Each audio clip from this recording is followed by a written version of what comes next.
السلام علیکم ورحمۃ اللہ وبرکاتہ۔ کیسے ہیں آپ؟ سوال یہ ہے کہ کیا لیٹ کر درود پاک پڑھنا چاہیے یا نہیں پڑھنا چاہیے؟ اسی طرح بغیر وضو کے درود پاک پڑھ سکتے ہیں یا نہیں پڑھ سکتے؟ اور اسی طرح کون سا درود ہے کہ جس کو پڑھا جائے اور کس کو نہ پڑھا جائے؟ اور کون سا درود ہے جو افضل درود ہے؟ تو یہ سارے سوالات اور ان کے جوابات آپ کو اس ویڈیو میں ملیں گے۔ تو پہلا سوال کہ لیٹ کر درود پاک پڑھ سکتے ہیں یا نہیں پڑھ سکتے؟ تو دیکھیے، لیٹ کر بھی درود پاک پڑھ سکتے ہیں، بالکل جائز ہے، لیکن بہتر یہ ہے کہ آپ جو ہے وہ پاؤں سمیٹ کر درود پاک پڑھیں، یہ بہتر ہے، ورنہ بغیر سمیٹے بھی اگر آپ درود پاک پڑھتے ہیں تو یہ بھی بالکل جائز ہے۔ اسی طرح بغیر وضو کے درود پاک پڑھنا بھی بالکل جائز ہے، کوئی حرج نہیں ہے، کوئی مسئلہ نہیں ہے، آپ بغیر وضو کے درود پاک پڑھ سکتے ہیں، لیکن بہتر یہ ہے کہ باوضو ہو کر پڑھیں، اس میں زیادہ ثواب ہے۔ اسی طرح کون سا درود پاک پڑھا جائے؟ تو دیکھیں، اگر الفاظ کے لحاظ سے دیکھا جائے جو سب سے چھوٹا درود پاک ہے، میں آپ کو بتا دیتا ہوں۔ ایک مشہور درود پاک ہے صلی اللہ علی محمد، یہ ایک درود پاک ہو گیا، کتنی دیر لگی؟ 3 الفاظ ہیں۔ اسی طرح صلی اللہ علیہ وسلم، یہ بھی ایک درود ہے۔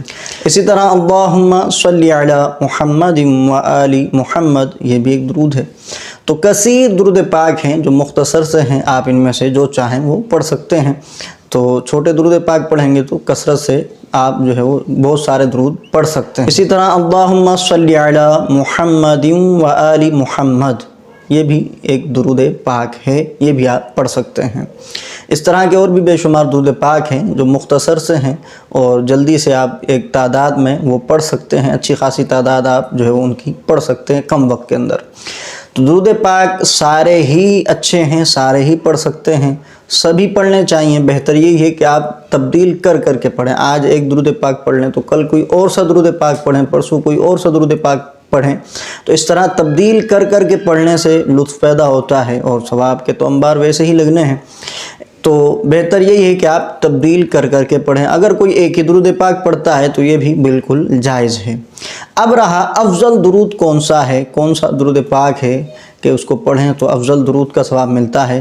تو افضل درود میں آپ کو پڑھ کر سنا دیتا ہوں۔ افضل درود پاک یہ ہے: اللہم صلی علی محمد وعلی آل محمد کما صلیت علی ابراہیم وعلی آل ابراہیم انک حمید مجید۔ اللہم بارک علی محمد وعلی آل محمد کما بارکت علی ابراہیم وعلی آل ابراہیم انک حمید مجید۔ جی ہاں، یہ درود ابراہیمی ہے جو آپ نماز میں پڑھتے ہیں۔ آپ کو سن کے پتہ چل چکا ہوگا کہ نماز میں بھی آپ یہی درود پاک پڑھتے ہیں، تو یہ افضل درود ہے۔ علماء نے اس درود کو افضل درود قرار دیا ہے، تو اس کو بھی آپ پڑھتے رہیں، اس کی بھی کثرت کریں، انشاءاللہ بہت ساری برکتیں نصیب ہوں گی۔ اور یاد رکھیے، یہ جو درود پاک ہے یہ ایک ایسا عمل ہے کہ یہ قبول ہی قبول ہے۔ یعنی آپ باقی اعمال کرتے ہیں، نماز پڑھتے ہیں، روزہ رکھتے ہیں، زکوٰۃ ادا کرتے ہیں، حج کرتے ہیں، اس کے بارے میں آپ کو کنفرمیشن نہیں ہے کہ قبول ہوئی یا نہیں ہوئی۔ ہمارا کام کیا ہے؟ صحیح طریقے سے اس عبادت کو کرنا، قبول کرنا اللہ کا کام ہے، لیکن ہمیں اس کا علم نہیں ہوتا کہ وہ عبادت ہماری قبول ہوئی یا نہیں ہوئی۔ لیکن علماء یہ فرماتے ہیں کہ درود پاک یہ ایک عمل جو ہے، یہ خاص عبادت، یہ قبول ہی قبول ہے، یعنی اس کے اندر شک و شبہ نہیں ہوتا کہ قبول ہوا یا نہیں ہوا۔ تو امید ہے میری بات آپ سمجھ چکے ہوں گے۔ ویڈیو اچھی لگی ہو تو لائک اور شیئر ضرور کیجیے گا۔ اگر آپ یہ جاننا چاہتے ہیں کہ درود ابراہیمی جو نماز میں پڑھا جاتا ہے یہ افضل کیوں ہے، کیا دلائل ہیں اس کے افضل ہونے پر، تو آپ اس حوالے سے اپنی کمنٹ کا اظہار ضرور کیجیے گا۔ آپ اگر کمنٹ کریں گے تو میں اس حوالے سے جو دلائل ہیں وہ ریکارڈ کر کے آپ کے سامنے بھیج دوں گا، یوٹیوب پر اپلوڈ کر دوں گا۔ اگر آپ یہ جاننا چاہتے ہیں کہ افضل درود ابراہیمی ہی کیوں ہیں تو اپنی کمنٹ ضرور کیجیے گا۔ جزاک اللہ خیرہ۔ السلام علیکم ورحمۃ اللہ۔